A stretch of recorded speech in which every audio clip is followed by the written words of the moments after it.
and Austin Dillon. Final time, there's the contact! Boom! Is everybody going to come to the house afterwards? Yeah. Yeah? Are they going to come? Yes. There we go. So if Ace Man says everybody can come party tonight, I guess it'll happen. Yeah, it's like, you don't remember anything after 40. Like, you're just literally just walking around like a fish. You know what? I'm very comfortable wearing this, and, if you think I'm so well. You hang up and try again.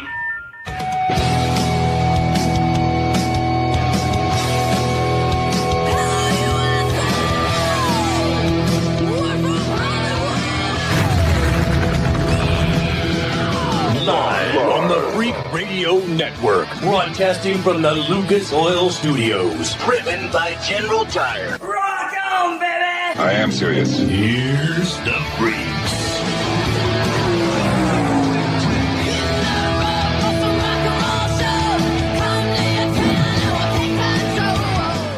Freak Nation, you saw Will Power in that intro. We're going to spend a good 20, 25 minutes with what Crasher says is the Mount Rushmore. He might be number 3, number 4 on her Mount Rushmore when it comes to IndyCar. And it's unlike, you've never heard Will Power like this here in the Freak Nation. We'll touch on that in the second hour.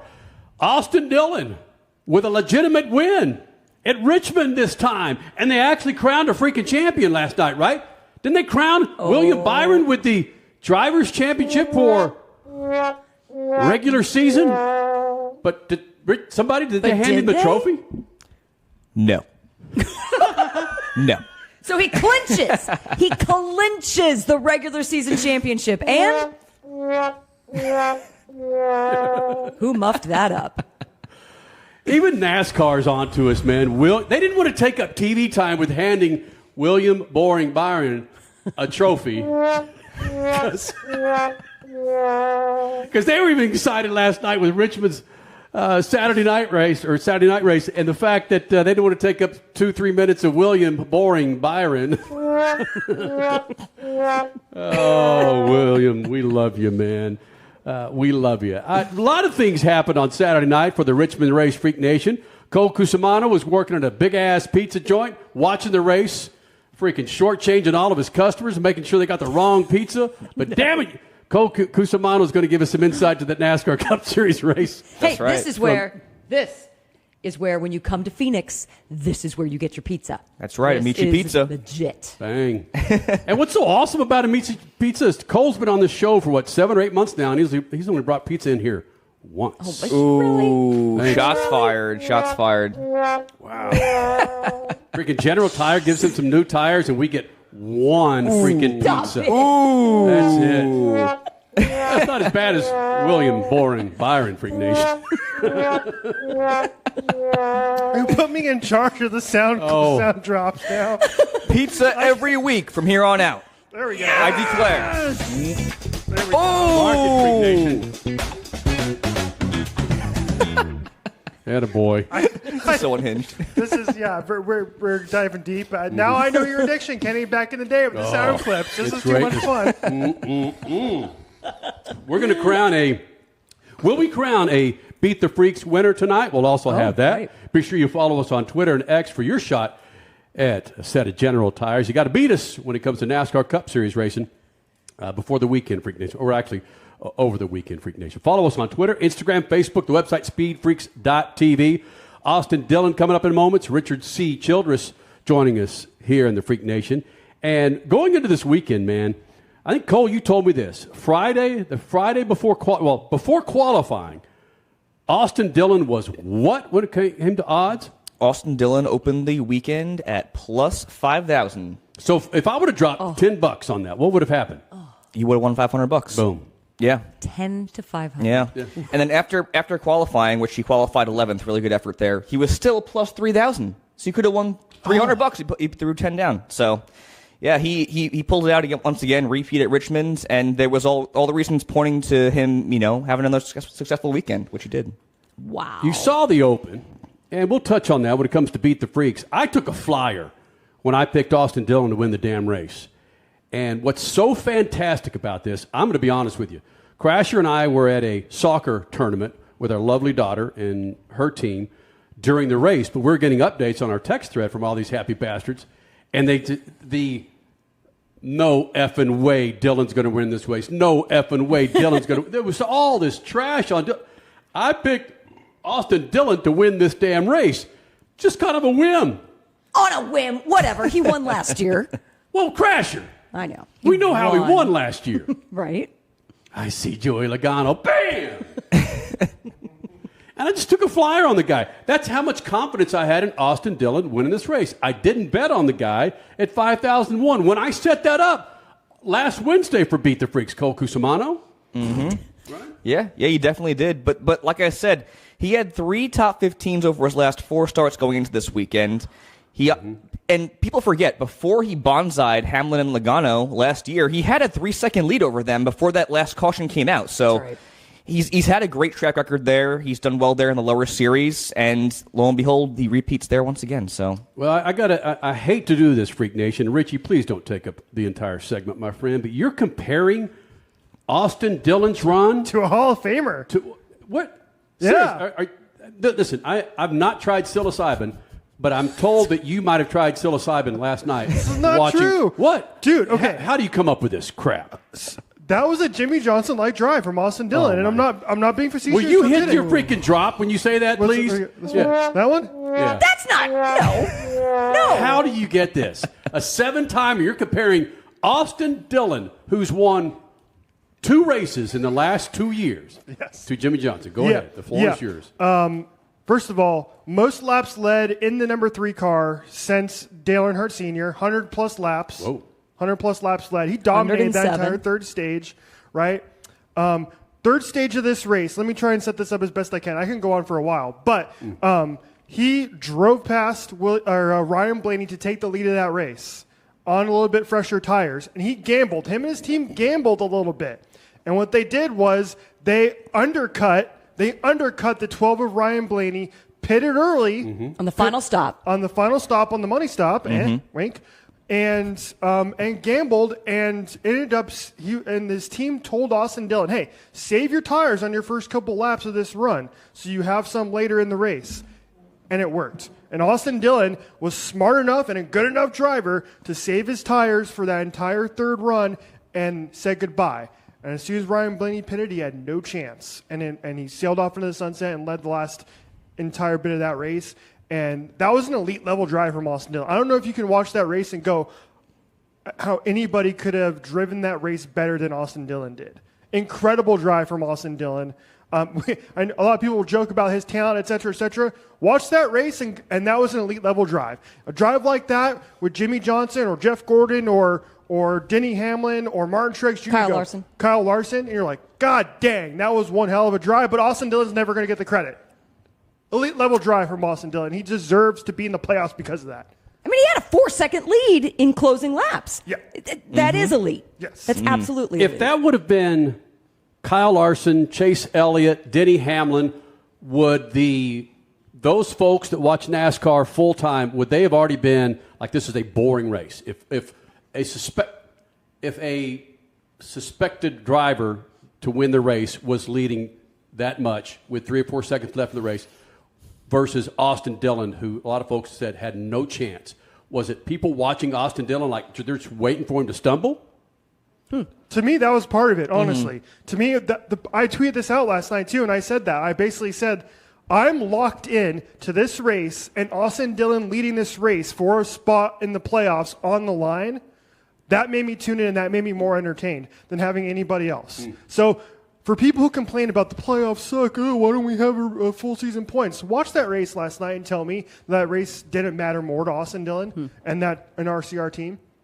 If this was a full season points, who cares?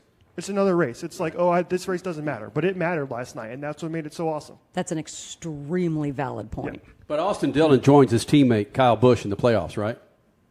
Damn. We know. You don't need an explanation from us, Freak Nation, but competition between teammates, and Will Power even talks about it next hour, about the competition with Joseph Newgarden and Scott McLaughlin. The competition between Austin Dillon and Kyle Busch is harsh. And for Austin Dillon to come out here and gain a slot into the playoffs where Kyle Busch, it's do or die for the guy at Daytona. I mean, fortunately, it's Daytona. Anybody? Yeah, he wrecked half the field here at Richmond, so let's see him do it again next week at Daytona, right? Oh, no. Cody, you want to chime in on that? He says no. Cody, you chimed in on it in our pre-show meeting about, well, there might have been another issue of what happened with Kyle Busch on that accident. What'd you say about, or is it Richie about Kyle Another Busch? Kyle.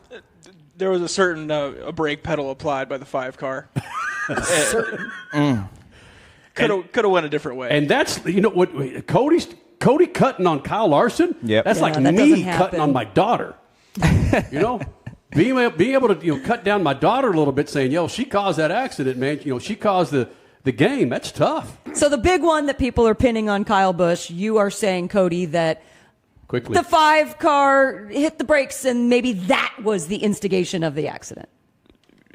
Yeah, kind of. Yeah. He was getting a little slow into the corner there, Okay. That holds some weight. Yep. Freak Nation, we're going to take a break, but joining us next segment will be RCR's own Richard C. Childress and, of course, Austin Dillon, your winner, with his baby boy sitting on his laps, Freak Nation. A big, big show. Willpower, second hour, unlike you've ever seen the guy. It's a good 20, 25 minutes with him joining us here in the Freak Nation. Make sure you're part of it. More Freaks next. Speed Freaks, Motorsports Radio, redefined. As your power steering pump ages, seal leaks may occur, causing the power steering system to lose fluid. Your power steering system may also develop an annoying squeal, and the steering may become more difficult to handle. By using Lucas Power Steering Stop Leak, you will stop the seal leaks, reduce slack in rack and pinion, eliminate the squeals and hard spots in your power steering system. It is guaranteed to stop seal leaks or your money back. Lucas Power Steering Stop Leak. It works.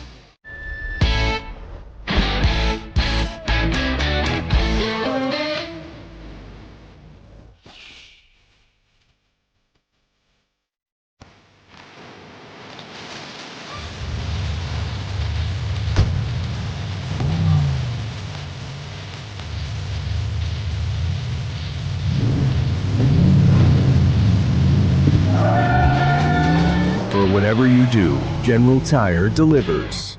Hey, race fans, it's Crash Gladys. And Kenny Sargent with SpeedFreaks. You want motorsports with muscle, stories with edge, and guests that won't hold back? Welcome to SpeedFreaks. We're the only home of raw, real, racing-fueled chaos, and we serve it up weekly on Racer Network. From Supercross to Supercars, F1, NASCAR, IndyCar, sports cars, we talk legends, we talk lunatics, and everything else in between. Buckle up, Freak Nation. Speed Freaks, Mondays, 12 p.m. Eastern and Pacific on Racer Network. Since 2022, the Enjoy Illinois 300 and Worldwide Technology Raceway has been nothing short of spectacular. Side-by-side racing, intense battles, flared tempers. It's now the second race of the NASCAR Cup Series playoffs. All the excitement and the added drama of championship elimination. Go fast or go home. Get your tickets now at www.raceway.com. Sponsored by the Illinois Office of Tourism and Discover Downstate, Illinois. Speed Freaks, Motorsports Radio, redefined.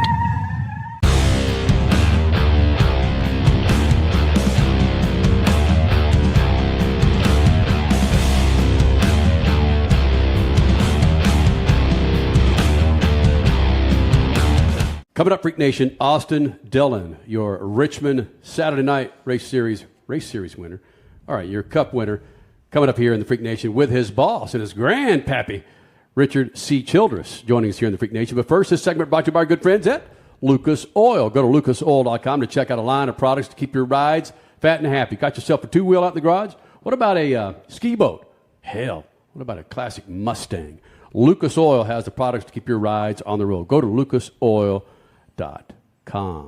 To the surprise of absolutely everyone except me, and it's a fact, we've got it documented. I said Austin Dillon was going to win this race. And the research that I did on this was incredible. I nailed it. And that's why I didn't put $10 down when it was plus $5,000 to win this race. But it's a huge deal. Last week, Week before last, the issues with Austin Hill, Richard Childress. We're a blue-collar team. NASCAR coming after us. And what does Austin Dillon do? He goes out there and kicks the ass of many drivers that have won multiple races. And did so handily. Oh, yeah. Handily. That's a good go-to. Richard C.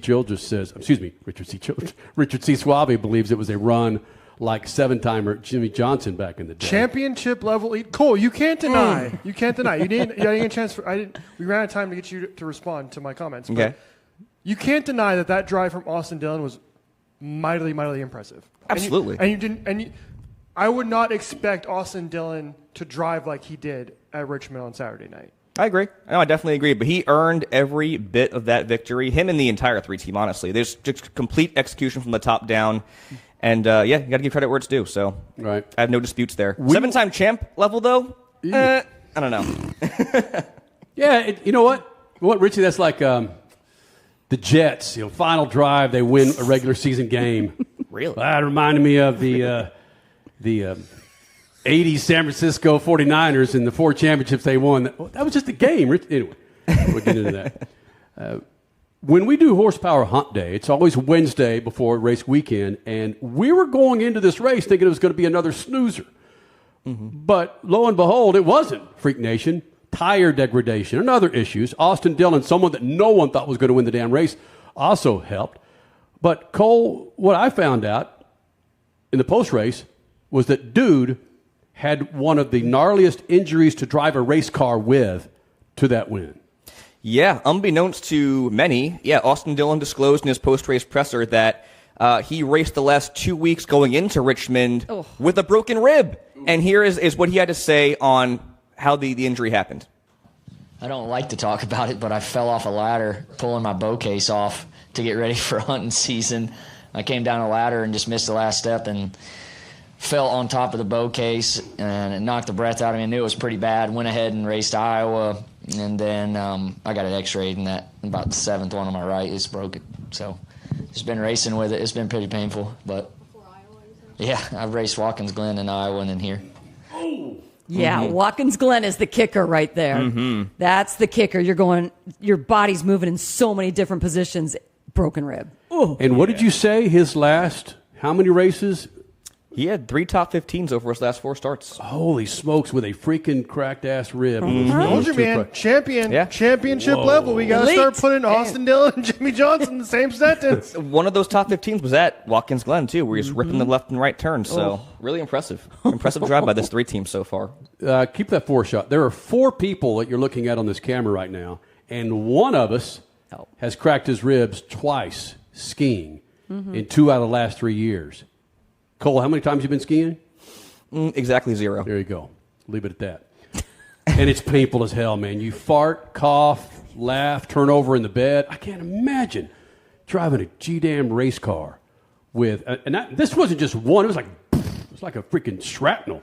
And it was just brutal. But my goodness, props to Austin Dillon. What else from Austin? Yeah, so obviously it's been no secret that over the years, as of late, RCR's performance has taken quite a dip. And Austin Dillon was asked about sort of maybe a changing of the guard in the upper management and ownership areas, and how maybe he and his brother Ty can help lighten the load off RC in the coming years. Well, you look at our organization, and there's one rock in the middle of it, and that's my grandfather. And he's always been there. He's always the guy on top of the truck and trailer, giving his all. You don't see that from every owner out there. So if I can be a rock to help the rest of the organization when the rock is getting older, he's getting older, but he's still a fighter. You just want to fill those shoes as best you can and help when you can. Well, we have knockdown dragouts between the two of us. I sense that we need to go. We get into arguments to the point of frustration, and it's very hard when he's your grandfather to have an argument with him, because you don't want to argue about it. But there's certain directions we've got to go and move this boat forward, right? And I'm constantly pushing him. My brother has stepped in now and trying to help as well. So between the two of us, we want to try and take some of the load off of him as we go. Here's something that people fear, fans fear, as team owners age. They go through the aging process is, oh God, what's going to happen to this team? So it should be a little bit of a relief that Ty and Austin are acutely aware of Richard Childress's age, potentially, I'm not putting anything out there, I'm just saying potentially some health concerns, and that they're eager and willing to be able to step back maybe from their driver roles a touch and put their business hats on to help the team succeed or at least make some changes to move forward and succeed better. Get back to the Richard Childress Racing of old or Childress Racing of old. And I think that's saying something. Austin's been an owner of the Carolina Cowboys, PBR teams, and he's got other business interests such as driver management or athlete management, I should say. It goes beyond just race car drivers. So his business acumen has really stepped up, and I think this is a positive sign. This is something that fans may not have their eyes on necessarily, but it's good for the sport overall. I like this. Austin Dillon, again, Freak Nation, if you didn't hear, he won Richmond Saturday night under the lights. And we got Daytona under the lights next week. But more from our friend Austin Dillon. That's right. Yeah, Richie brought up a great point at the top of the show. Does Austin Dillon get the credit he deserves? He's now a 6-time Cup Series winner on top of winning championships in the lower divisions of NASCAR. So this is Austin Dillon on if he gets the credit he deserves. I think I get the credit I deserve, man. Like, I have some great fans out there. It's cool when I go out and sign autographs, and I have some very loyal fans because they've had to go through us struggling at times, but we're kind of just a fighter, you know? Like, we don't go away. I feel like a lot of people think, well, that guy's going to go away at some point, but we're able to chip away and claw away and find ways, and I like that. I like that underdog mentality a little bit, but yeah, no, it feels pretty good. I've won 2 Xfinity championships, quite a few Cup races now, and this one probably one of the best ones because, you know, no drama, and it was just pretty much a butt kick in there. It was good. Kenny, I don't know if you remember, we had Michael McDowell on maybe 10 years ago. We've had him on a lot, but around 10 years ago, we had an interview with him and talked to him about being a backmarker. And he said, you just have a different mentality when you know you don't always have a car that can go in to win, but it makes you fight so much harder for that next position on the track so that when a win does come, it's like, oh, the overall joy that comes from that. And then you think, okay, what's our next step? What's our next step? So yes, there is a different mentality to that. And you just heard that from Austin Dillon himself. He's scrappy. And then you saw just, you know, the victory that came with it last night. That's also something to be said. But again, the kick in the nuts for me is the fact that, and again, with TMS as well, you guys had the predictable top 3 or 4 drivers winning this race. And for him to come, this wasn't a neck and neck. This wasn't a car link. This was 3-4 seconds, man. Mm-hmm. And to the surprise, and I can promise you that people inside RCR were thinking, okay, let's just finish this race and move on to Daytona. But for him to dominate like this, how in the hell does that happen with a blue-collar team? Exactly. Explain it to me, Freak Nation. Yeah. One more? Really impressive. Yeah, definitely. I mean, yeah, it was a reason to celebrate for sure. Like he said, less drama than last year. Earned this win, every bit of it. Actually earned the playoff berth this time as well from NASCAR. So this is Austin Dillon on his celebration upcoming for this win at Richmond and it being more lively compared to last year, potentially. Well, the guys already asked if we were going to the house to party, and I'll do whatever. I'm like I said, I'm wore out. But Ace, don't you said when we left, Ace was like, Dad, we haven't won in a long time. I'm like, it was just last year, dude. And then what else did you say? Is everybody going to come to the house afterwards? Yeah. Yeah? Are they going to come? Yes. There we go. So if Ace Man says everybody can come party tonight, I guess it'll happen. So are you happy? Yeah. Good. That's all that matters. I know that feeling, man. I've got an 11-year-old that looks at me, Dad, we're having a party this weekend. Hell yes, we are. Freak Nation, coming up next hour, Will Power, Portland's race winner, Indy 500 winner, 2-time IndyCar champion, unlike you've ever heard the guy. And coming up next, 7th. Tyler Reddick is 7th, and he just might not make the playoffs after Daytona.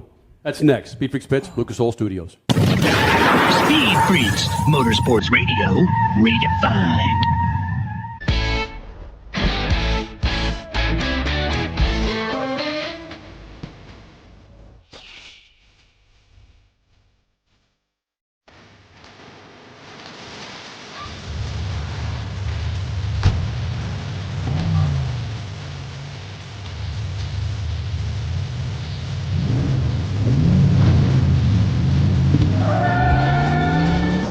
whatever you do, General Tire delivers. Here's to the Dream Chasers, the glass ceiling breakers, the minivan mothers, the scheduled jugglers, and everyday all-stars at the top of their game. We see you making moves, taking names, and rewriting the rules to find your own way. To all the women who keep our world running smooth, we keep you on the move. Since 2022, the Enjoy Illinois 300 and Worldwide Technology Raceway has been nothing short of spectacular. Side-by-side racing, intense battles, flared tempers. It's now the second race of the NASCAR Cup Series playoffs. All the excitement and the added drama of championship elimination. Go fast or go home. Get your tickets now at WWTRaceway.com. Sponsored by the Illinois Office of Tourism and Discover Downstate Illinois. SpeedFreaks, Motorsports Radio, redefined.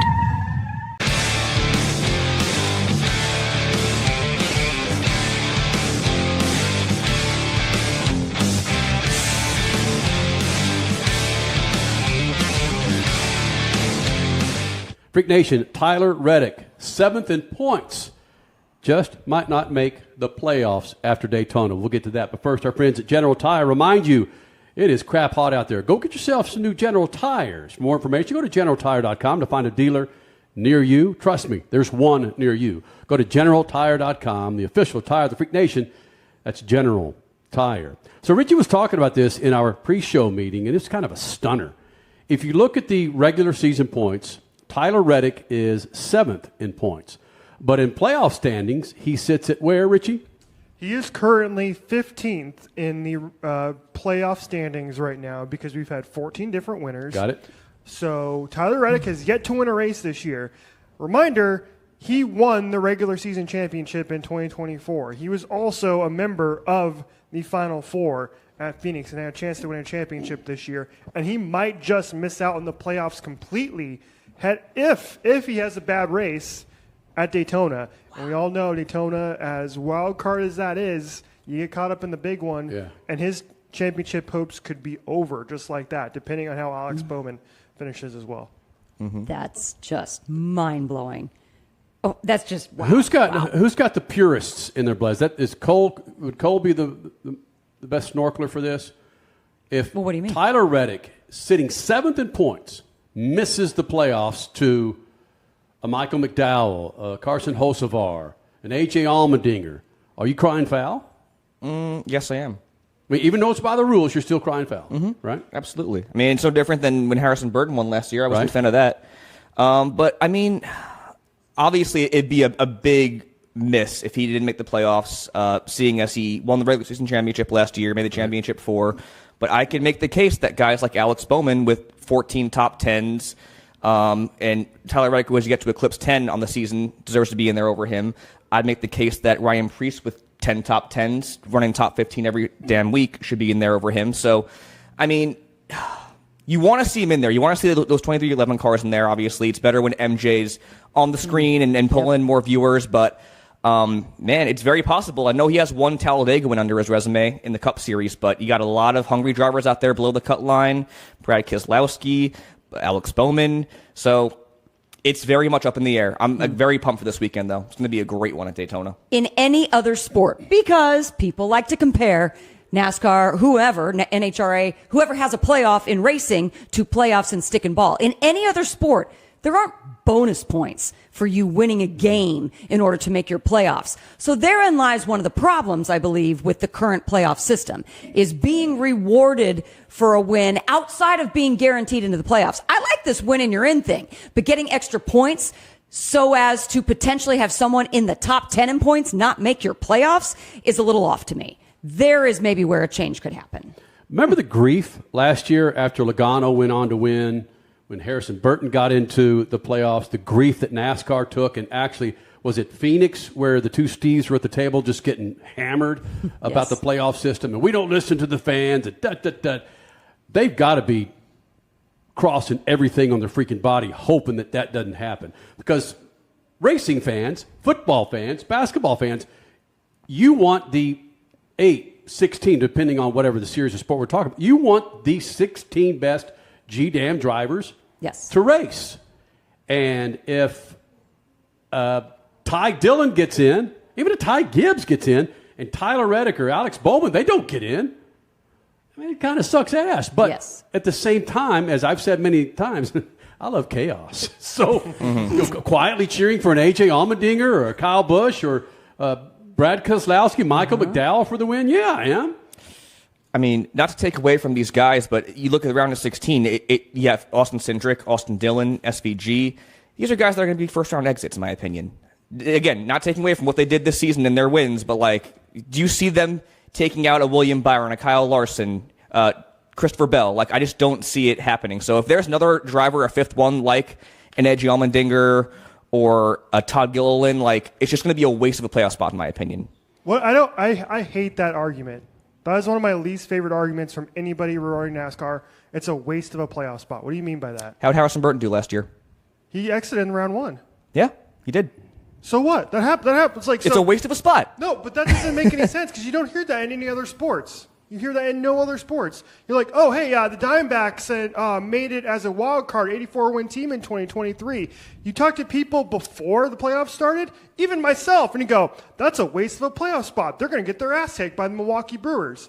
They showed up. They swept Milwaukee. They sweep L.A. They make it all the way to the World Series. How they doing those playoffs against my Texas Rangers, Richie? They made it all the way to the World Series as an 84-win team. So I think it's like a false flag bullcrap argument to come in and say it's a waste of a playoff spot. Okay. There is no waste of a playoff spot. You are in the playoffs. I like your comparison to wild card. That is a big deal for those teams to make the playoffs because they get a decent amount of money for making those playoffs. Especially as a smaller team like RCR. Like, I mean, he jokes about being a blue-collar team, but it's true. RCR is not a top 3 team in this sport anymore, and they haven't been for 15 years since Kevin Harvick drove for him, right? Mm-hmm. So this is a big deal for those teams to make the playoffs, and it's not a waste. Well, I like your comparison of the wild card, but what's different in stick and ball wild card versus what's happening with guys that are outside of the points and making it in the NASCAR playoffs, in my opinion, is that, okay, then show up in the first round. Mm-hmm. Give us more of what you got. If you don't show up, it repetitively puts that narrative out there of, somebody else maybe could have been better. That's the difference. Can you say the same thing about Josh Berry?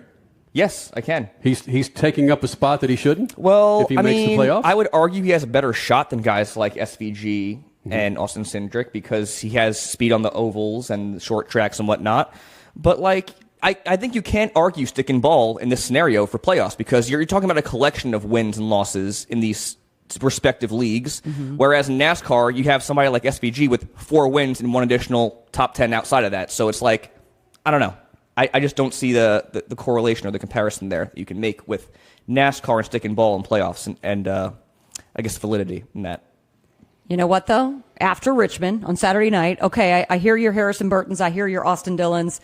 SVG got 15th, didn't he? Mm-hmm. His best finish on an oval. Y'all haters need to back off of my guy SVG. He's coming. When I picked SVG and beat the Freaks on Wednesday, every single one of you looked at me like, you crazy son of a bitch. What are you doing? And you know what? Top 15 for my guy SVG. Let's go. He's coming. He is making it to the round of 8 in the NASCAR playoffs this year. Book it, Cole Cusimano. Let's go. Come on. Do you want to put money on it? Here we go. 88 in the round of 8. Ooh. Okay. All right, put money I like on that. it. Okay. Well, and as I was just talking to Cole, you saw me do this on camera. He reminded me that SVG top 20. Top 20 at Darlington. At Darlington. Bruh. He's Here he also comes. gone on record saying that's his favorite track on the circuit that's an oval. So Darlington, yes. So and he's gotten this close to going, I hate Bristol. Yes. Right? Yes. Well, all right. And I know we're going to talk a little bit about this coming up in the next segment, but I'm that guy where I cheer on those wild cards. I've always cheered on the underdog. And I was quietly, I tried to make an argument of why Harrison Burton should be in. Maybe it was because I just want, again, I want that freaking chaos. Well, and also, it's within the rules at that moment. Yeah. It's Joey Logano. So it's a legit argument. Got his ass kicked by the purists for winning a championship. You play by the damn rules, man. You can do it. So for one of these guys that are bottom feeders, Ty Dillon, Ty Gibbs, to get into the playoffs with a race win at Daytona. Ty Gibbs. I don't know. I don't want that guy to win a damn race at all. How do you really feel? Yeah. Cole Cusimano. Because I felt the same way. God dang. No, I didn't. Because they beat the Mavericks. Sorry. That's how I roll. And I think all of us, as long as that underdog doesn't crap the bed like Harrison Burton did, if that underdog comes in, SVG, shows up at, Darlington, what's the race before Bristol? St. Louis. Darlington, St. Louis, and Bristol. As long as he shows up and he's not 32nd or 33rd, I'm cool with it. Agreed. Right? Absolutely. And I'm all for the underdogs, too. I'm a Mets fan, I'm a Jets fan. My favorite movie's Rocky, so, bring it on. I'm all for the underdog. So would you consider Brad Keselowski an underdog in this? I mean, no, probably not. If he wins probably Daytona. not. He's been better lately. He's been cooking off good results. Another Daddy top 10 Cole? this week. Is there a Santa Claus? No. That was convincing, man.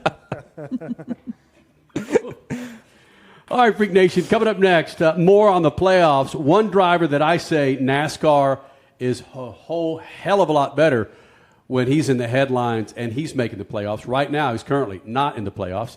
We'll get to that. Also coming up, Will Power, like you've never seen or heard this guy, man. One of the greatest personalities ever in all of sports and IndyCar. He joins us for a couple of segments next hour. Plus, Beat the Freaks, Freak Nation.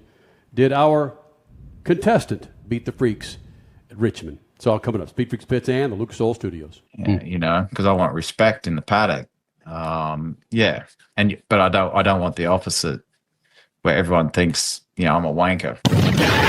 Speed Freaks, Motorsports Radio, redefined. Here's to the Dream Chasers, the glass ceiling breakers, the minivan mothers, the scheduled jugglers, and everyday all-stars at the top of their game. We see you making moves, taking names, and rewriting the rules to find your own way. To all the women who keep our world running smooth, we keep you on the move. Hey, race fans, it's Crash Gladys. And Kenny Sargent with Speed Freaks. You want motorsports with muscle, stories with edge, and guests that won't hold back? Welcome to Speed Freaks. We're the only home of raw, real, racing-fueled chaos, and we serve it up weekly on Racer Network. From Supercross to Supercars, F1, NASCAR, IndyCar, sports cars, we talk legends, we talk lunatics, and everything else in between.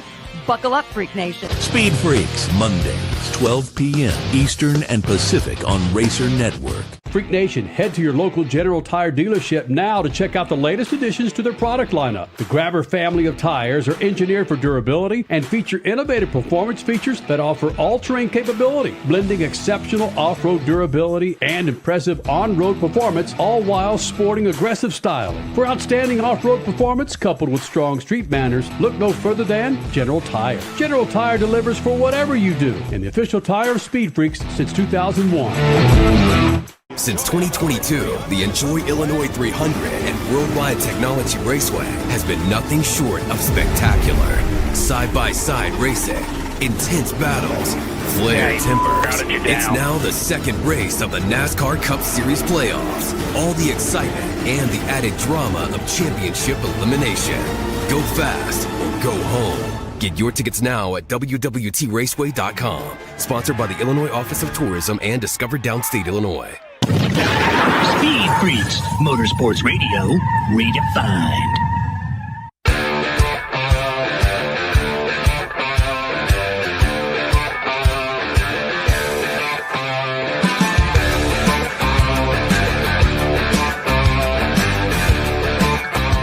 Coming up next hour, Freak Nation, Will Power. Crasher, you and I had a chance to spend 45 minutes with this guy. Mm-hmm. And you've got Will Power on your Mount Rushmore of IndyCar drivers, is that right? Absolutely, I do. He is the fourth all-time in wins. He is number one all-time in pole positions.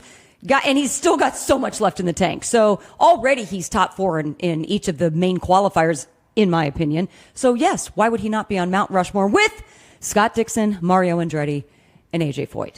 Nothing against the Unsers or Danny Sullivan or who am I? I'm missing a lot of big Alex names. Palou in a few years. Well, he's still going. I got it. He's still going.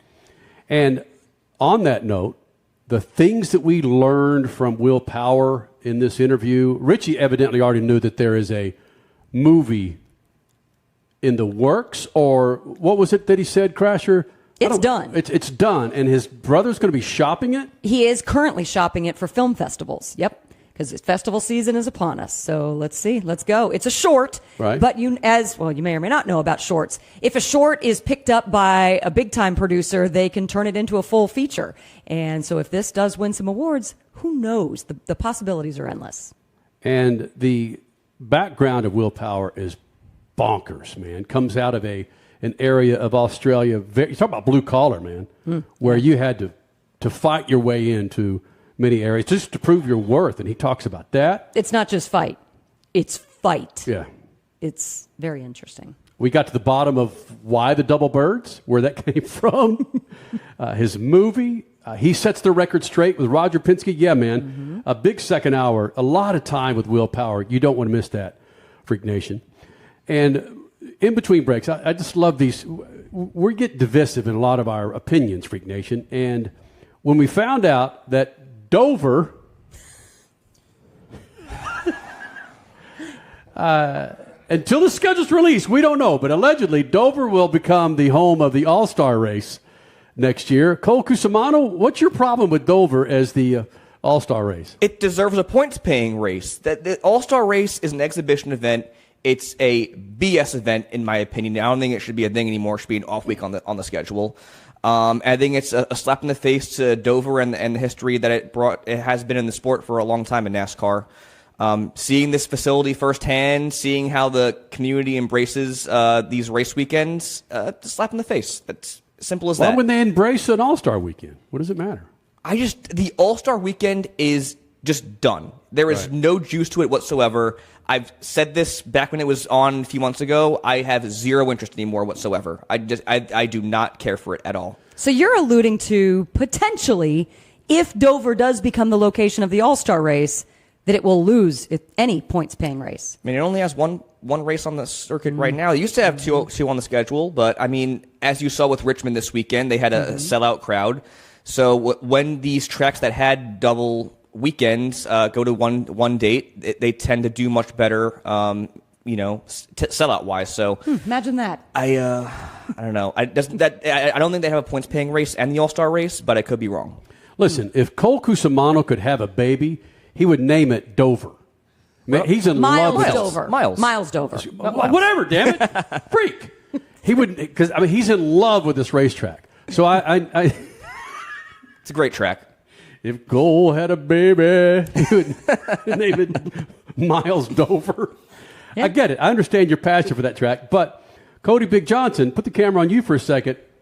Do you have an issue with what he's saying? Not in the slightest bit. Yeah, you did. You had an issue with him. What was the problem? What are you talking about? You said I don't do say not that. want the All-Star race to be at Dover. Oh, okay. So you agree with Hell him? no, I do not Then want why the were you All-Star pointing race. at your Miles hat?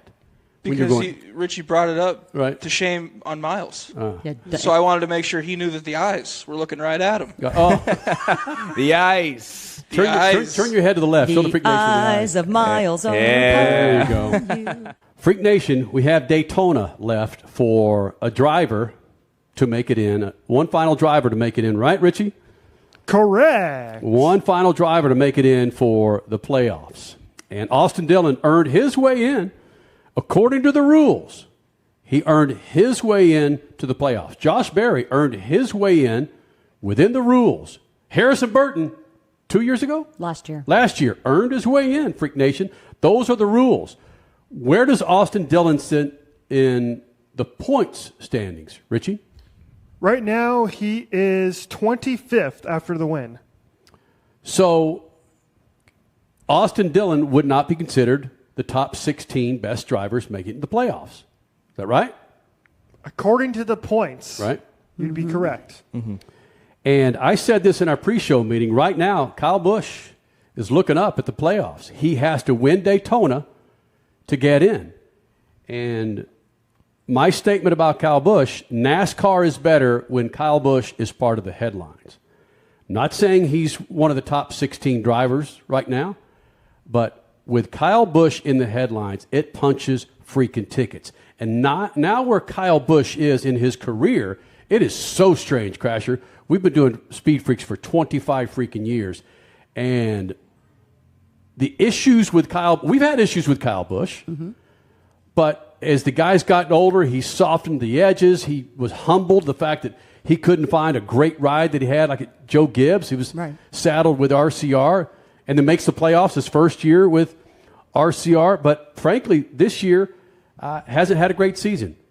Himself, his team, the boys back at the shop haven't had a great season. It started off with promise, though. True. Remember COTA, remember Daytona, which gives a little bit of hope for all the Rowdy Nation, I should just say, coming into Daytona this coming weekend.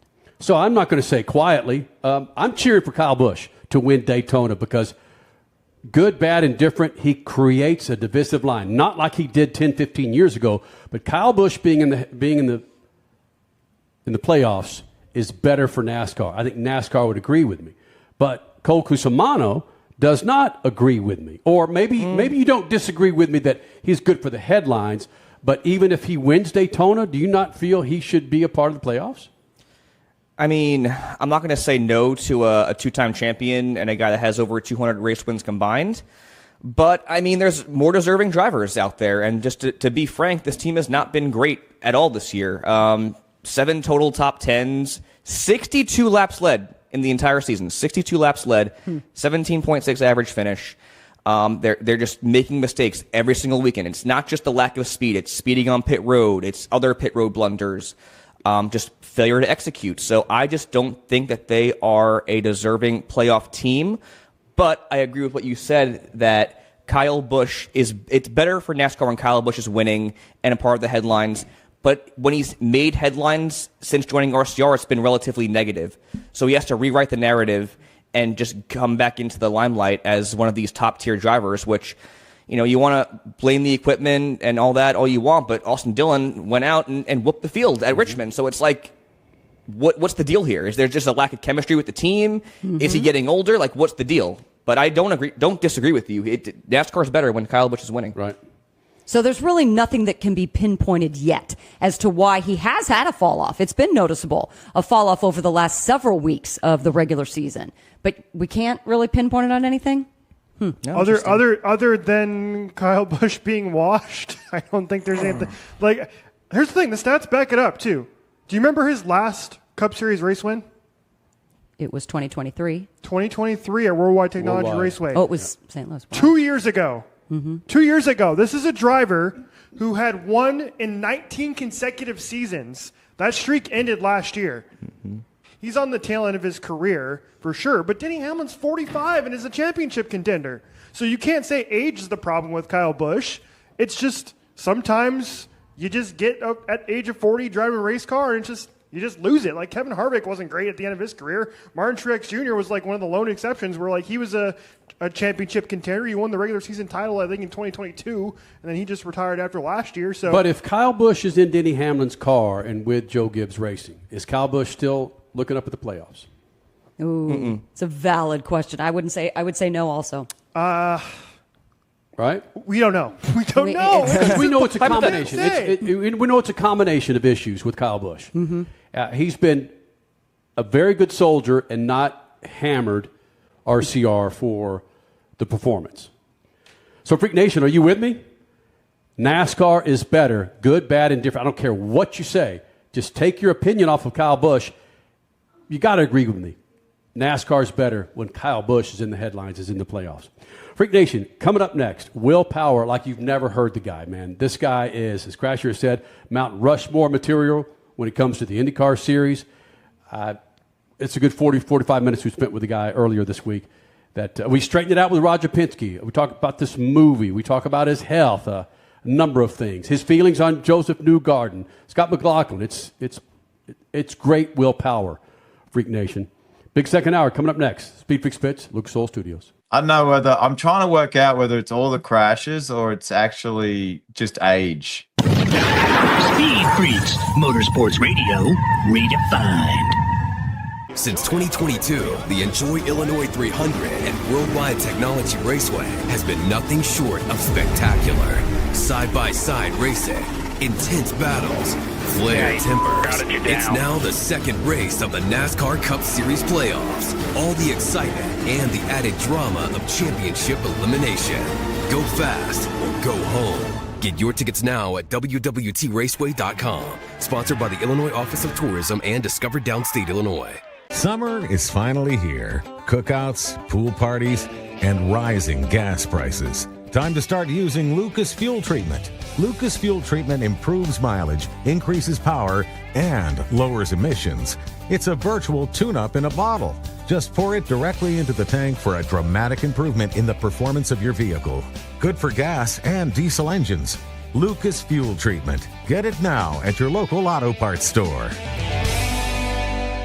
Freak Nation, get this. General Tire has launched a comprehensive Shield Plus Advantage plan for passenger and light truck tires. What that means for you is when you purchase General Tires, the Shield Plus Advantage plan lets you enjoy a complete package of multiple warranties and coverage to get the most from your tires. The plan applies to all General Tire passenger and light truck tires purchased as replacements in the U.S. and Canada with DOT serial numbers. For more information, hit them up on GeneralTire.com. General Tire, the official tire of SpeedFreaks for 2 decades. Speed Freaks, Motorsports Radio, redefined.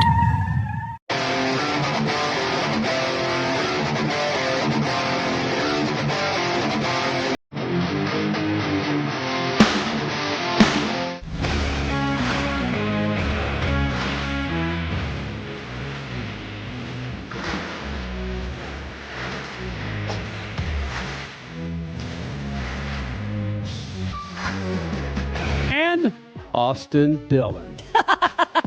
Final time, there's the contact! Boom! Is everybody going to come to the house afterwards? Yeah. Yeah? Are they going to come? Yes. There we go. So if Ace Man says everybody can come party tonight, I guess it'll happen. Yeah, it's like, you don't remember anything after 40. Like, you're just literally just walking around like a fish. You know what? I'm very comfortable wearing this, and, if you think I'm oh, well. Try again.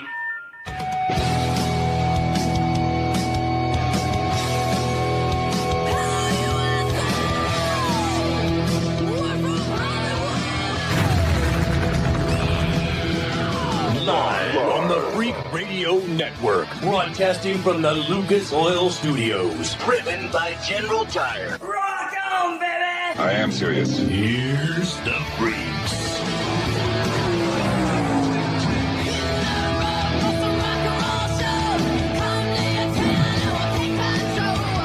Freak Nation, coming up in about 6 or 7 minutes, we're going to start our interview with Will Power. Crasher and I had a chance to catch up with the 2-time IndyCar Series champion, Indy 500 champion, and a dude that has no idea if he's going to be running with Roger Penske next year. It's been a large controversy over the last month or so, and we spend a lot of time with this guy, and I don't want you to miss this interview for this second hour here in the Freak Nation.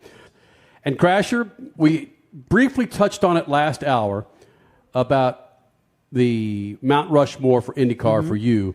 But quickly, one thing we didn't talk about was the NASCAR schedule. Is allegedly supposed to be released this week, right? Richie, is that what you're hearing, my friend? That's correct, if you listen to the internet. Because the internet's always right. And will we find out if Dover is only an all-star race and not a points race? Man, Cole, he see him grit his teeth? Man. Getting hot over here.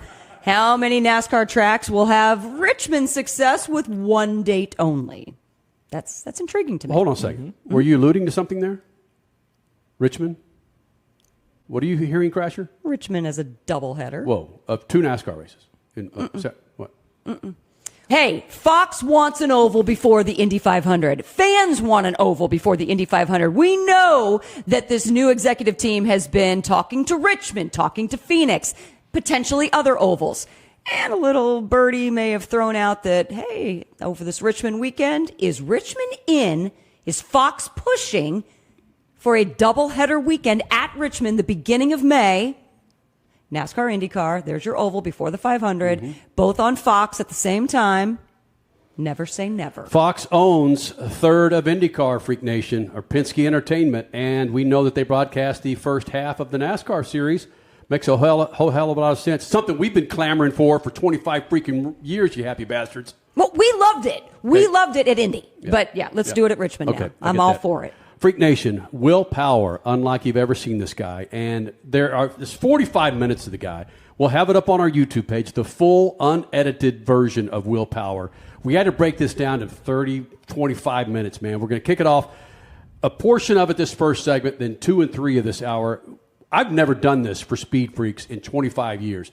But going back and listening to this interview, I just, from time to time, I'm going, oh.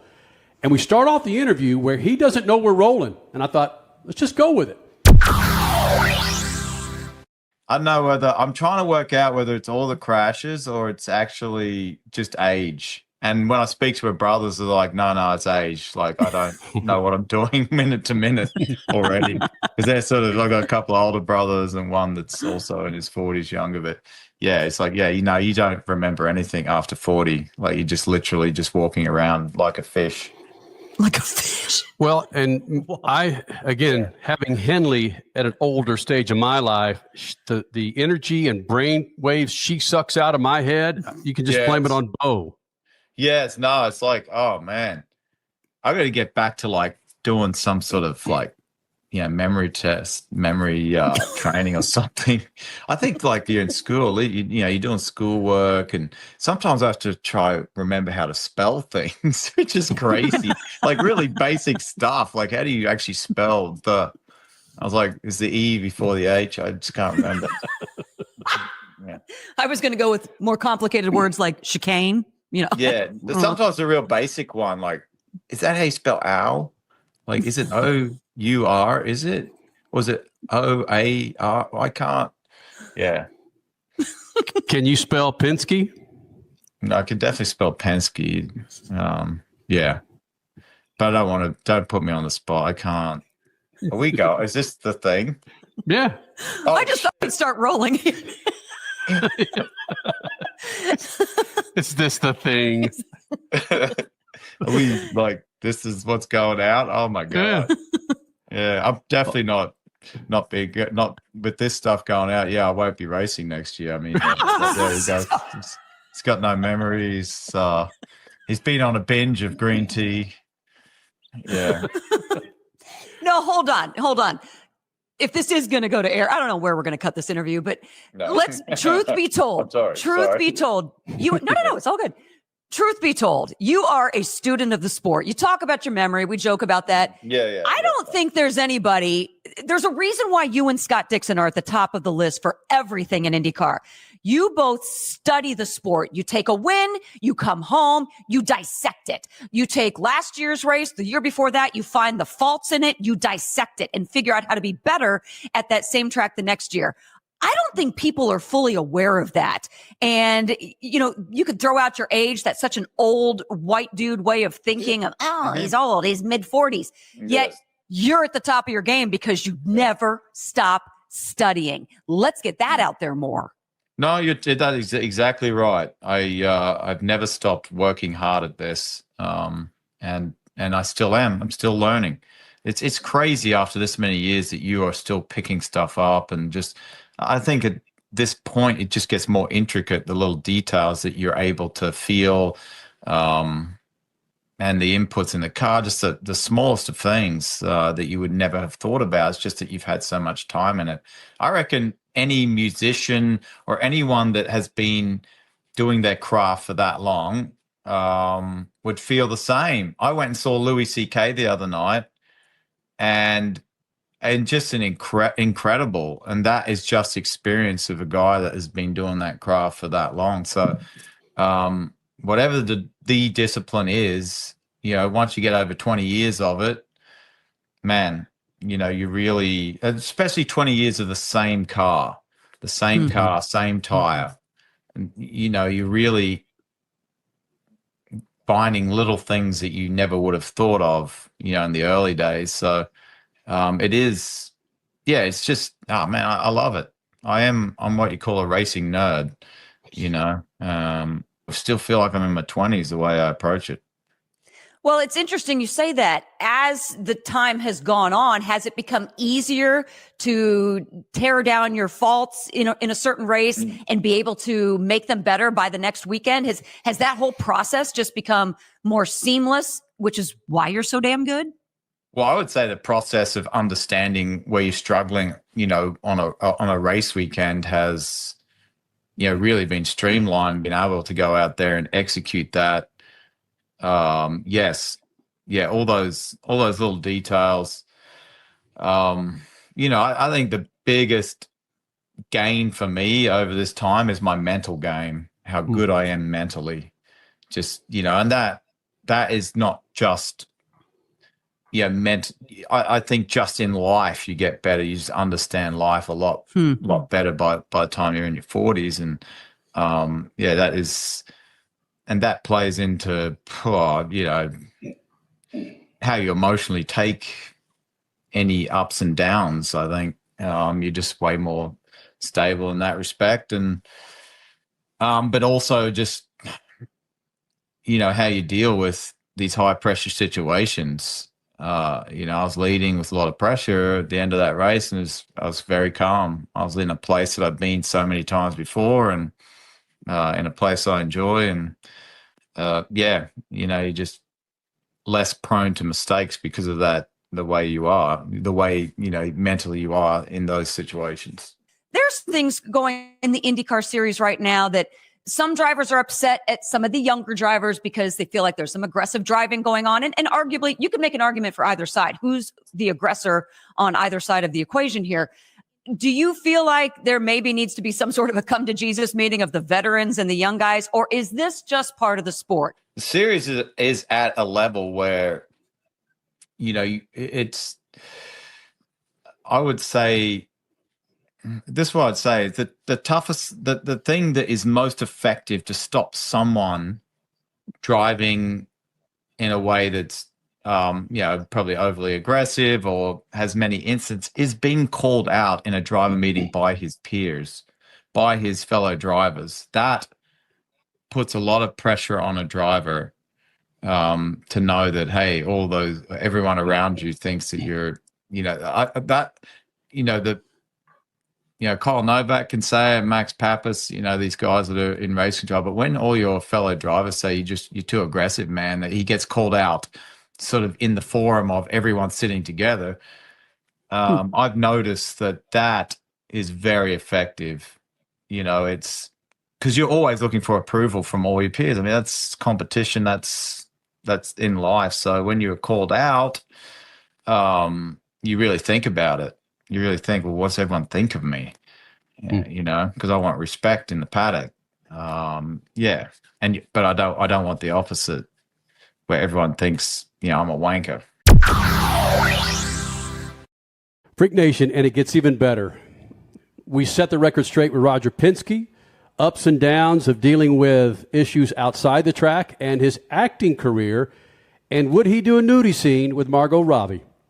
It's all coming up. Part 2 with Will Power. SpeedFreaks Pits, Lucas Oil Studios. Speed Freaks, Motorsports Radio, redefined. As your power steering pump ages, seal leaks may occur, causing the power steering system to lose fluid. Your power steering system may also develop an annoying squeal, and the steering may become more difficult to handle. By using Lucas Power Steering Stop Leak, you will stop the seal leaks, reduce slack in rack and pinion, eliminate the squeals and hard spots in your power steering system. It is guaranteed to stop seal leaks or your money back. Lucas Power Steering Stop Leak. It works.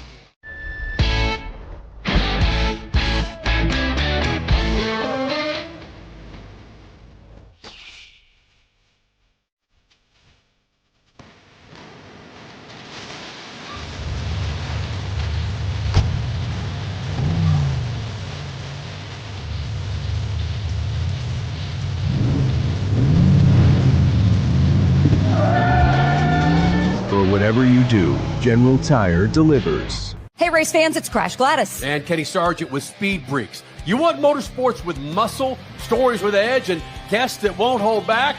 Welcome to SpeedFreaks. We're the only home of raw, real, racing-fueled chaos, and we serve it up weekly on Racer Network. From Supercross to Supercars, F1, NASCAR, IndyCar, sports cars, we talk legends, we talk lunatics, and everything else in between. Buckle up, Freak Nation. Speed Freaks, Mondays, 12 p.m. Eastern and Pacific on Racer Network. Since 2022, the Enjoy Illinois 300 and Worldwide Technology Raceway has been nothing short of spectacular. Side-by-side racing, intense battles, flared tempers. It's now the second race of the NASCAR Cup Series playoffs. All the excitement and the added drama of championship elimination. Go fast or go home. Get your tickets now at www.raceway.com. Sponsored by the Illinois Office of Tourism and Discover Downstate Illinois. Speed Freaks, Motorsports Radio, redefined. You're back with the Freaks, Lucas Oil Studios. Go to lucasoil.com. That's lucasoil.com. Check out a line of products. Keep your rides on the road, Freak Nation. We continue on with Will Power, two-time IndyCar Series champion, Indy 500 champion, who has no idea if he has a ride with Roger Penske for 2026. We talk in detail about that and many, many more things. It's Will Power, unlike you've ever heard the guy. Now, SpeedFreaks Pits, Lucas Oil Studios. Did someone call you out in the past? And then second part of the question, is anyone calling out the Ferruccis or the Rasmussens, or has it been necessary? No, I actually haven't been called out. I've called out many people. I can't remember whether I have had that. I just noticed at times, like, I just remember there was a driver at one point that was racing the leader very hard, and it was sort of made fun of in the driver meeting, I think, and that stopped. And then everyone else thought the same, like, man, I don't want to be that guy. I just think it gets difficult when you start policing side-by-side racing. It gets, I just say you got to look at every individual incident and understand the thinking of, the decision that race control came to. Usually they're very good. If you go up there, they will explain it. They'll go through the video and say, this is why we didn't or did penalize. And I think at one point we asked, well, could we do that the next week, the next race at the driver meeting, have it on screen, just quickly go through, this is the decisions we made and this is why this guy didn't get a penalty, and explain to the drivers so they kind of understand and know, the thinking of the stewards. So, yeah, I don't think they need to. I mean, it hasn't been too bad. I think people have been penalised fairly, and I'd say, yeah, that was a bit of a standout was Connor Daly and Rasmussen. I kind of, the first one where they both ended up off the track, I was like, you could look at it where Rasmussen's wheel might have got ripped out of his hand, and that's why they both ended up off the track. And that's why it may not have been a penalty. The second one, just looking from the overview, Rasmussen's front wing touched Connor's rear wheel, it was that. Yeah, I would be interested to see what race control, what their thinking was on that, because usually that is a penalty. The only Penske driver to win a race this year, joining us here in the Freak Nation. And one reason why we wanted to talk to you, Will, because you've been coming in here for damn near 20 years. We're celebrating our 25th anniversary. And we know your personality to a degree. And your personality post-race, it didn't scare me, but it was like Will's talking to somebody. Will just won an important race, but Will wasn't Will after typically winning a race. And it's probably uncomfortable for you to watch this, but watch this and you'll see where I'm coming from. But this isn't the Will Power coming in the Freak Nation. Yeah, I mean, if you have to, I won 3 races last year. So if you're a team, if you're waiting on me to know if I'm good enough, I don't know what you're thinking. Like, if you're actually waiting, it's like, yeah, is this guy, I'm not sure if this guy's good enough. Just go back to last year and you'll know. Yeah. Yeah, what you want me to? No. Will, yeah. We know you, man, and you're one of our favorites of all time. Your dry sense of humor, your ability to start shit when you don't even mean to. It's just fantastic. But when I saw that, it took me 24 hours and I thought, he's not talking to the dude who asked that question. He's talking to his boss. Am I wrong? No, that's not necessarily true. I'm just, that's a tough question. I mean, I'd had that question a lot, and like all season I've been asked these questions. I guess I was a little bit frustrated with getting those questions constantly. So I suppose that's why I answered that way. But I did win 3 races last year, and I thought that anyone else in the paddock would get signed up at that. So yeah, no, it was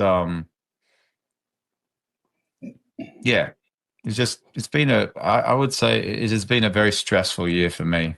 Yeah. Very stressful. Just from, I believe I'm good enough, and so but that was just as probably a lapse of, maybe shouldn't have said that, but it's probably what I felt in the moment with those questions continually coming to me all the time. I was just about had enough of it. True. Yeah. Well, something else I learned, and I think we've all been in this spot. When I was doing radio rock shows across the country or doing news in Los Angeles, there was always a guy who hired me, the news director or the program director. And from time to time, that program director or news director would get fired, and I'd be scared shitless that I was going to lose my job because he's the one who hired me, and a new dude's going to come in and not appreciate what I do. And I heard once Tim Cindric left, the guy who talked to you about extension says, "Hey, man, we'll talk about it at the end of 24. When Tim Cindric left, did you have any inclination that there was going to be an issue, or did you feel that same way that I did? Like, my guy's gone, man. There's going to be an issue signing a contract with Penske." I wouldn't say. I think, Tim was a very good mediator, between the team and Roger. So, yeah, it was a very interesting time. I kind of was wondering how that's going to, what they're going to do there. Who's going to be that guy that you speak to? And there, I would say there's probably a bit of confusion there for a while. Who do you actually talk to? Because it was, you wouldn't usually just call Roger. You'd call Tim, you'd speak to Tim, and Tim would kind of give you the updates on, what he thinks is going to happen. So, but they did move that, they move the appropriate people forward, up and so on. So the person that came in for Cindric didn't talk to you for a year and a half or whatever it was. Right? No, well, Tim, what do you mean? Tim. Well, you said that you said that after 2024 they were going to talk to you about an extension. Yes, but you've had no conversation about an extension since Tim Cindric left. I've had no, that's not true. That is not true. I spoke to Roger after Detroit. I did. Okay. Yeah, and he sort of, said we'll talk in August. So yeah, no, wow. that's not true. Like after the whole May thing, obviously a lot went down in May, and there's a lot of restructuring and all that. So I didn't really expect to, hear much in that time, in that period. But no, Roger, we sat down at the race team and talked about what the future may be. So no, they did that. I guess where I'm a little confused is, at least from what I've picked up from articles and some things, maybe what you said to Bob Pockras on Friday of the Portland weekend, is that you are unable to talk to other teams, but you are also unable to know your status on your current team. Nothing until the end of the season. I don't think I've ever heard of that before. That seems odd to me. Isn't that odd to you? Yeah. That's not true. What I was saying is, sat down with Roger. Yes, I could talk to other teams. Roger basically said that's okay, but obviously can't sign or do anything till after the season. So yeah, no, that's not exactly true. That is not exactly true. He said, I'm basically said, I'm not going to shoot you if you go and talk to other teams while we work out what's going to happen here. So No, that he did. He said that, and then obviously I can't sign or anything with other teams, but I could kind of see what's out there. Okay, good. That provides clarity, because the perception was that you can't talk to others, but you also can't talk to your current team. Thank you for that clarity. No. But regardless, it doesn't reduce the stress, unfortunately, that you're under, and it's just pulling out that win. And like you just told us at the beginning of this interview, how you were in your happy spot. Everything was just clear those last several laps. Maybe a little stressful, but clear. Wow. How do you do it? I mean, I know that's such a simple question, but I don't think it's a simple answer. I have been in that spot many times, because usually at the end of the race, we don't have a blue flag rule.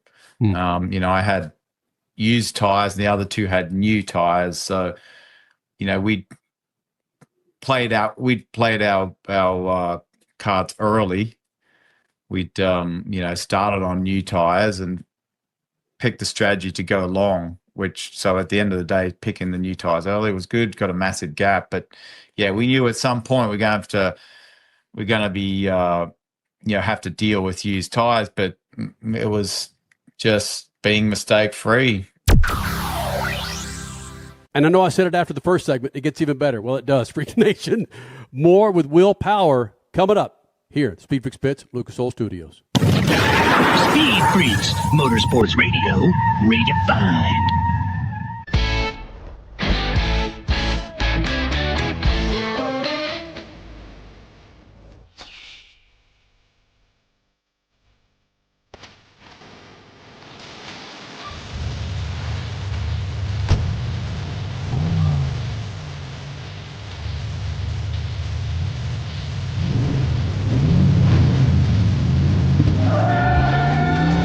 Whatever you do, General Tire delivers. Here's to the Dream Chasers, the Glass Ceiling Breakers, the Minivan Mothers, the Scheduled Jugglers, and everyday All-Stars at the top of their game. We see you making moves, taking names, and rewriting the rules to find your own way. To all the women who keep our world running smooth, we keep you on the move. Since 2022, the Enjoy Illinois 300 and Worldwide Technology Raceway has been nothing short of spectacular. Side-by-side racing, intense battles, flared tempers. It's now the second race of the NASCAR Cup Series playoffs. All the excitement and the added drama of championship elimination. Go fast or go home. Get your tickets now at www.raceway.com. Sponsored by the Illinois Office of Tourism and Discover Downstate Illinois. Stop by Sherwin-Williams and get 30% off select paints and stains August 15th through the 18th. It's the perfect time to transform your space with color. Refresh your home inside and out with colors that make every space feel brand new. From cozy interiors to stunning exteriors, we've got the perfect shade for your next project. Visit your neighborhood Sherwin-Williams store or shop the sale online. Delivery available on qualifying orders. Retail sales only. Some exclusions apply. See store for details. If Ernest Hemingway was alive today, would he say this to you? Shakespeare, Mark Twain, Edgar Allan Poe, all great writers. And after reading your book, I simply must add you to the list. Wait, you don't have a book yet. So make a free call to Page Publishing. Turn your book idea into publishing gold. 800-215-6818. 800-215-6818. That's 800-215-6818. Speed Freaks, Motorsports Radio, redefined. We finish off with Will Power with this segment, and again, it's great to have Will Power and do this. He spent 45 minutes with us, and we will have the full interview up on our YouTube page. And Crasher reminded me the only other dude that we spent a full hour with here in the Freak Nation was John Force, maybe Mario Andretti at the time. So that's a hell of a comparison with Will Power. Will Power here, the Freak Nation. Will, we don't hang out, Will. I get that. We don't pal around and drink warm beer and eat raunchy and talk about our kids. But there is a connection that we have to you. And we just took this stuff. We take this stuff a little differently too than we would a freaking Rasmussen or somebody. So it's good to get some clarity from you, I got to say, in this interview.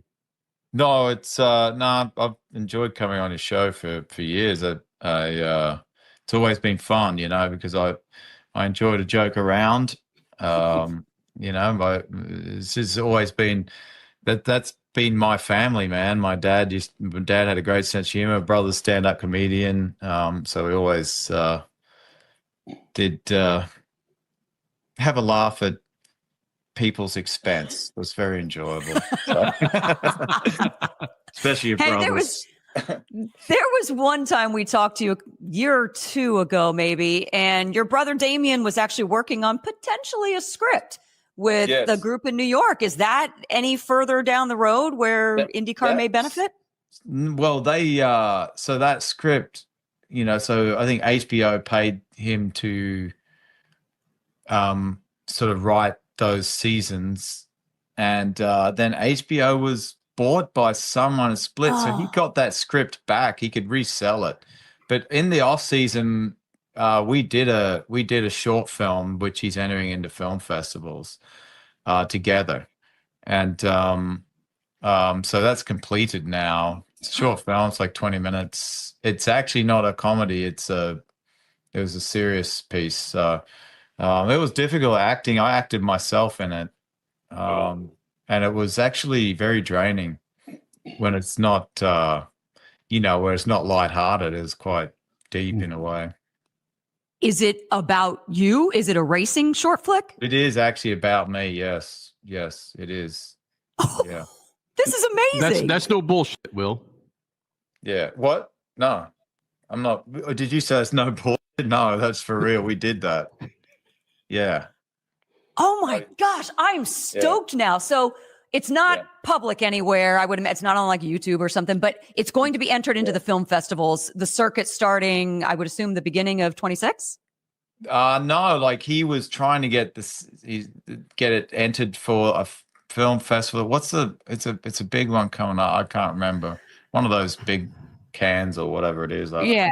Cannes is May. Sundance. Sundance is I think June. There must be one coming up, like, because he's working really hard to get the sound done. Oh, wow. Like this week type thing. Cool. So I don't know what film festival that was, but he's going to enter it in as many as possible. Yeah. Oh, wow. I don't know what any of us as fans can do on this end of it to flood the inboxes of people who vote, but that's pretty freaking cool. Yeah. Can't wait to see it. Yeah, it is. It was interesting. It was kind of, it made me realize how lucky I am to be a driver. Like a lot of people, like, I want to be an actor. I think it'd be awesome. I'm like, oh my God, I don't want to be an actor, man. Like it's grueling because you spend the whole day doing these scenes over and over and over from different angles and so on. And you get to the end of the day and it's like, yeah, you got 6 more days. And where a race, you go do a race and you finish, you're just like, that was just so awesome. Like you drive a car for a day, like you go testing, it was just awesome. You feel awesome after it. Mm-hmm.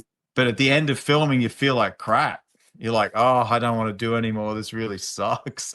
I think what people want is money and fame, but I actually realize, like, I'm sure people are really into the craft of acting, which is kind of like, I got insight into that, which I enjoy, but man, it's grueling. It is grueling. I can't imagine doing a full film. Like these guys would just have to like learn scripts and do it like that. It is not as satisfying as a weekend at the racetrack, like racing, not even close.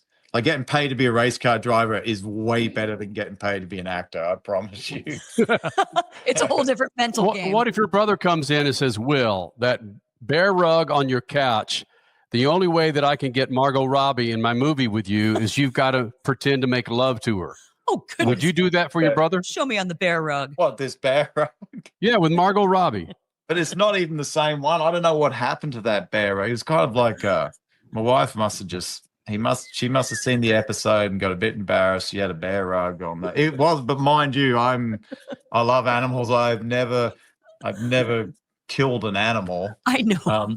But yeah, she she got rid of it. I don't know what happened. It was silent. It wasn't like she didn't say, "Yeah, I'm getting rid of this." It was just like gone. So, could you imagine doing a nudie scene with some other chick as you're married in a movie? That's just the strangest to me. It's odd. That would be interesting. I think Liz wouldn't be for that. Like the original script, my brother had me with I had a child early in my career, and went back and saw the mother. I don't know, something, but she's like, "Yeah, you're not doing that.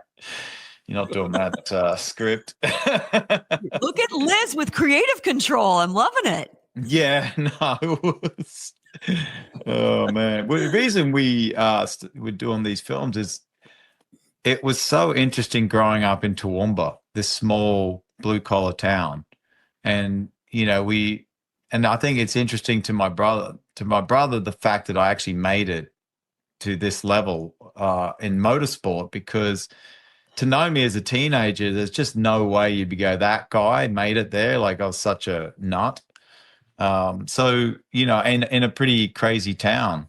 It was a pretty crazy town. A lot of let's say, a lot of fighting, it's just an interesting place to grow up. It was really cool, but it would be a good movie. Is it a rags to riches type story? Full movie. It's just more like,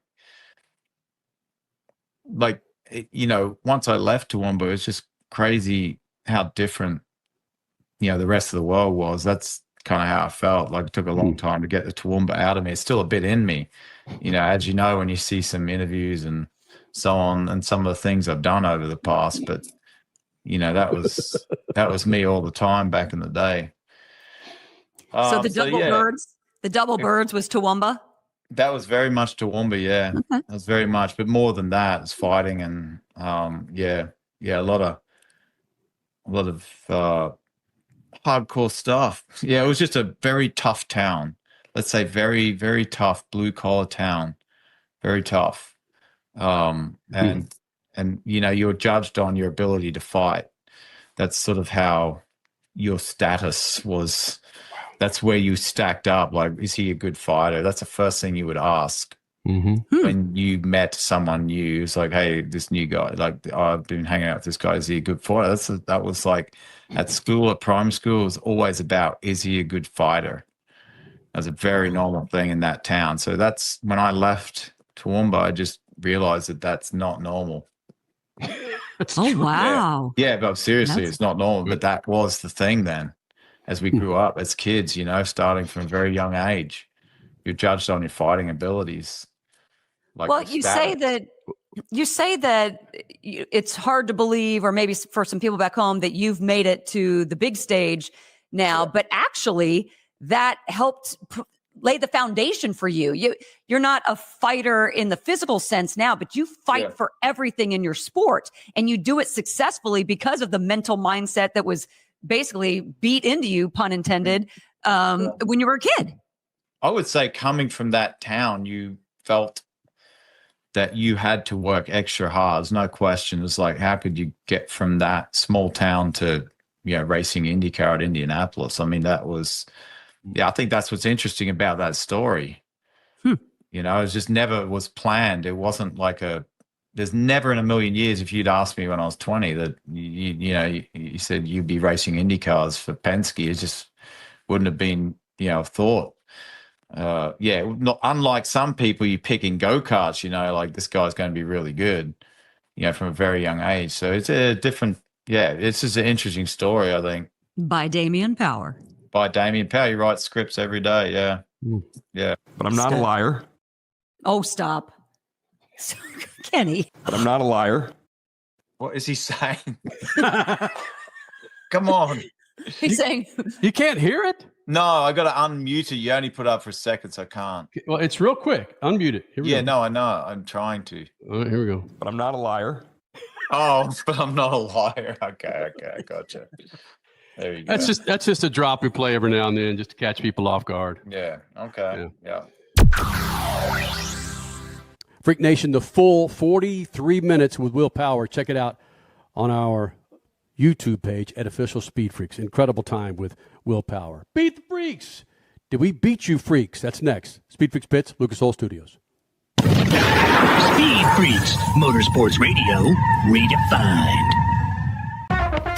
Here's to the Dream Chasers, the Glass Ceiling Breakers, the Minivan Mothers, the Scheduled Jugglers, and everyday All-Stars at the top of their game. We see you making moves, taking names, and rewriting the rules to find your own way. To all the women who keep our world running smooth, we keep you on the move. Hey, race fans, it's Crash Gladys. And Kenny Sargent with SpeedFreaks. You want motorsports with muscle, stories with edge, and guests that won't hold back? Welcome to SpeedFreaks. We're the only home of raw, real, racing-fueled chaos, and we serve it up weekly on Racer Network. From Supercross to Supercars, F1, NASCAR, IndyCar, sports cars, we talk legends, we talk lunatics, and everything else in between. Buckle up, Freak Nation. Speed Freaks, Mondays, 12 p.m. Eastern and Pacific on Racer Network. Freak Nation, head to your local General Tire dealership now to check out the latest additions to their product lineup. The Grabber family of tires are engineered for durability and feature innovative performance features that offer all-terrain capability, blending exceptional off-road durability and impressive on-road performance, all while sporting aggressive styling. For outstanding off-road performance coupled with strong street manners, look no further than General Tire. General Tire delivers for whatever you do, and the official tire of Speed Freaks since 2001. Since 2022, the Enjoy Illinois 300 and Worldwide Technology Raceway has been nothing short of spectacular. Side-by-side racing, intense battles, flared tempers. It's now the second race of the NASCAR Cup Series playoffs. All the excitement and the added drama of championship elimination. Go fast or go home. Get your tickets now at WWTRaceway.com. Sponsored by the Illinois Office of Tourism and Discover Downstate, Illinois. Speed Freaks, Motorsports Radio, redefined.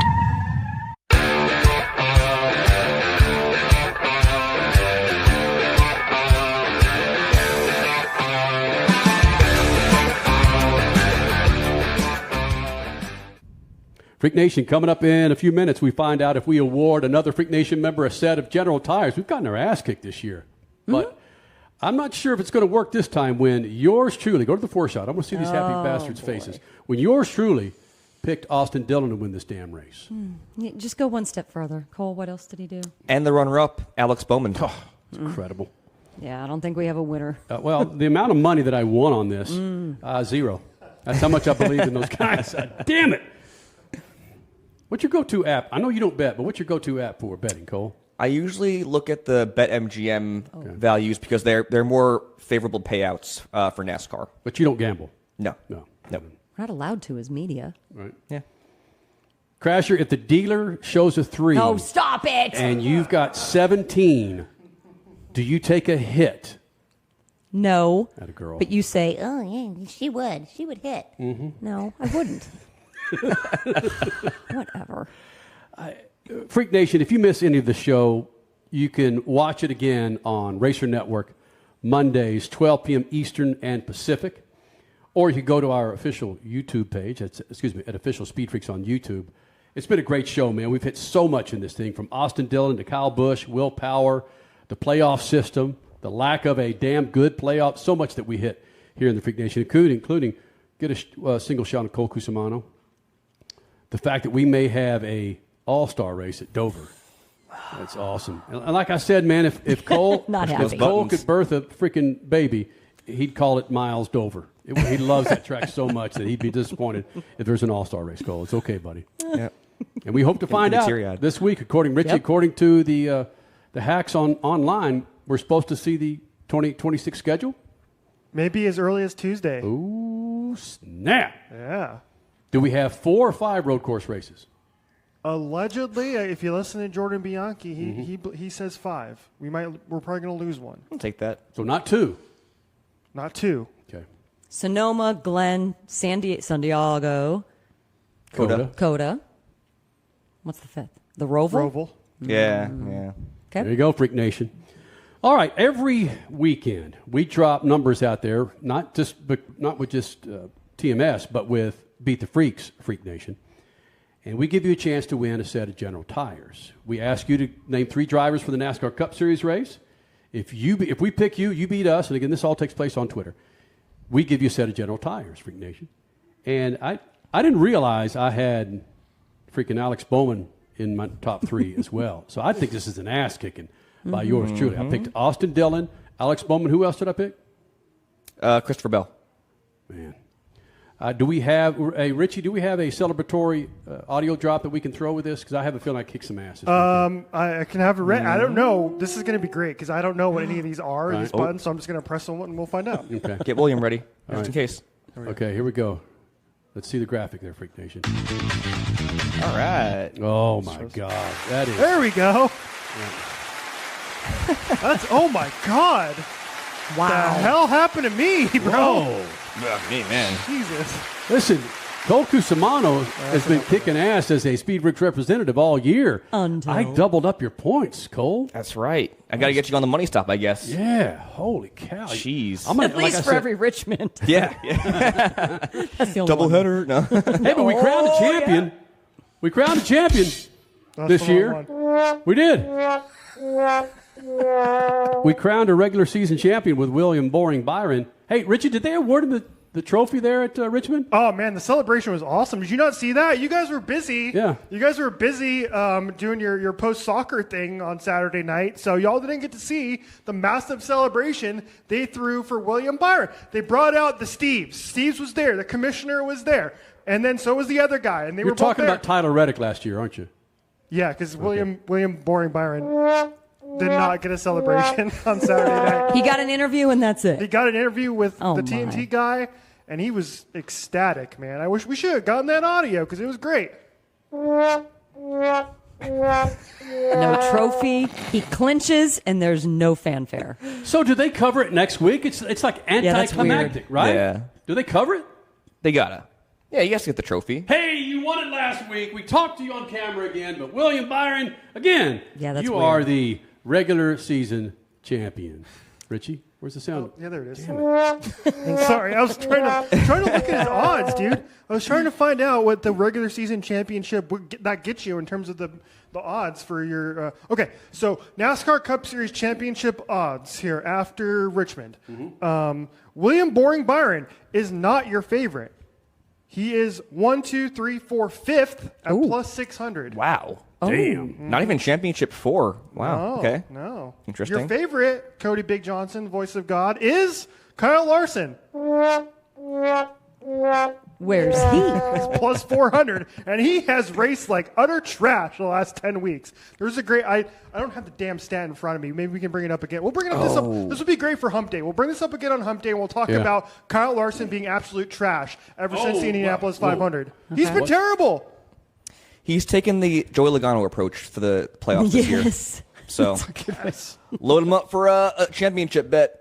Plus 400. You've got three wins, Richie. Isn't it R&D for you for the rest of the season until playoffs? Maybe Cole's right, and maybe Cole. That's the conspiracy: is that Kyle Larson's learned from Joey Logano, and he just took the last 5 weeks off or 10 weeks off, and was like, "I'll be good. I'll be good for the championship 4." Show up in the playoffs. All right, we're going to start with Cody Big Johnson. I'm throwing everybody. Well, unfortunately, Cody gets the brunt of the surprise question.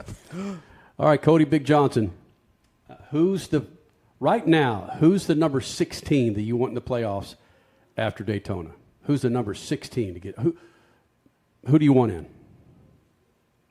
Being what are my options? Clearing your throat. Yep.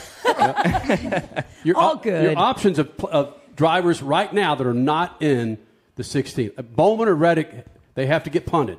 Who do you want in there for 16? I'm going to take Bowman. Oh, God. Really? But what do you mean, oh, God? Now. He's in. Hendrick, 16. I have a slight affiliation, if you didn't know.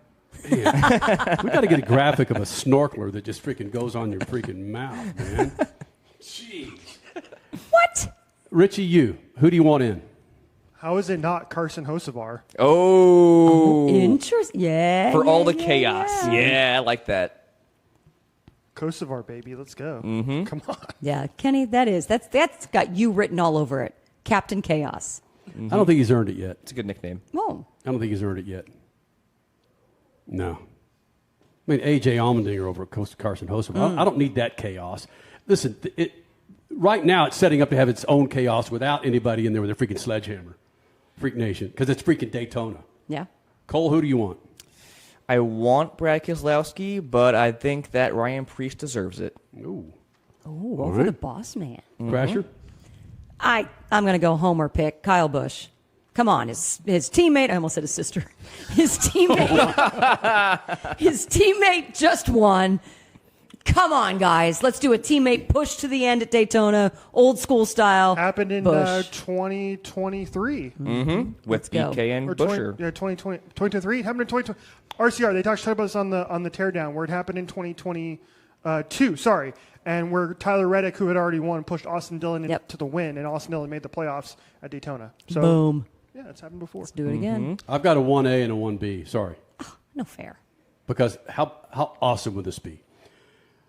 My 1A, no, my 1B. My 1B is Kyle Busch because of the chaos and our affiliation. And like I say, with Kyle Busch in the headlines, it just makes for a better racing series in NASCAR. Did I say he was 1B? I said he was 1B. He's 1B. My 1A would be Daniel Suarez. Oh. Okay. The havoc that would wreak going into 2026. Being a lame duck driver. Lame duck. What does he have to lose, man? Yeah, couple of great races for him in a row too. Couple top tens. He's on a roll. Heating up. Be out here in Phoenix too. He's good at these drafting tracks as well. So yeah, I wouldn't hate it. We just if you catch Hump Day, Hump Day. Caught. If you catch Hump Day every Wednesday, how about that? Is that proper? That works. All right. If you caught Hump Day last Wednesday, I like chaos, and a lot of us like chaos. I'm not a purist when it comes to sports. I just like chaos. I like upsetting the apple cart. Who the hell ever says that anymore? What's a freaking millennial thing? Upset the apple cart. They don't even know. I got nothing, dude. You threw me off so bad with that one, I can't even think. All right. Jeez. It's like chaos, G. Riling the system. You guys know what an apple cart is? I have no idea either, man. Freaking, my grandfather probably said that. I still don't know. Anyway, We just saw Greatest Showman last night. Yes, an apple cart was in the Greatest Showman when he steals the apple. Come on. Upset the apple cart. Upset what the does that apple make cart. you pull? Oh, you're pulling at one apple now. They all fall. Yeah, there we go. Hey, Freak Nation. We promise to do better next Sunday night. We do. Thank you guys for being a part of this big old thing. Don't forget Hump Day, Wednesday, Hump Day, horsepower, all that kind of stuff. Wednesdays, 2